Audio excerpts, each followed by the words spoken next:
communication and problem solving. And I really like the boys have brought up some great ways that they have solved problems between themselves. And how, Devin, how you talked about how we've resolved some problems with people that work for us. And I think this kind of problem solving is incredibly important. What I think was interesting, Devin, is your story about taking two people that were fighting in the office and talking to them separately and then working things out together. That was very similar to what happened at Boy Scout camp the one time when boys were fighting, right? They would take one boy aside and talk to him, then another boy aside and talk to him, and then they were trying to get the problem resolved. So I think it Yeah, was very similar.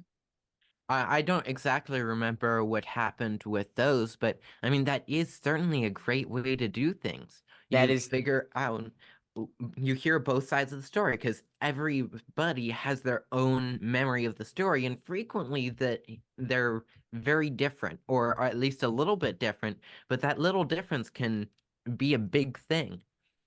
Either way, you figure out the two sides and say, well, what's more likely? What does the other evidence or whatever suggest happened?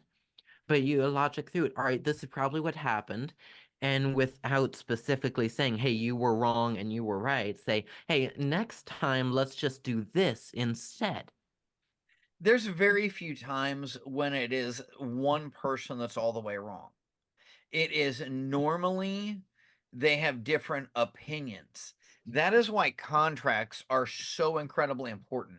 It's amazing that you were like 4 or 5 writing contracts and getting your little brother to print his name on them to make sure you both understood what is expected. What did we do? And if there's ever, well, no, you said we traded. No, I don't think we did. Well, let's put it in writing. And if we follow the written form, that is really what America is based on. It is not a democracy. I hate that when they say this is mob rule. And if I can get 51% of the people to say you're a bad person because of how you look or your religion, then you're a bad person. It's not a democracy. That is the worst type of government. They never, ever make it.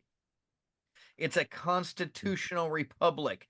We are a republic. We are based on rules and laws that are written in the Constitution. And if we just go and follow the Constitution, we wouldn't have any of these problems because it Hmm. says in the Constitution you can't just print fiat currency. It's got to be backed by silver or gold. And Yeah, if we wasn't had silver or gold that you couldn't counterfeit, then we wouldn't have all of these foreign wars or entanglements. If we never sent troops to another country unless Congress declared a war, think about how many less countries we would be in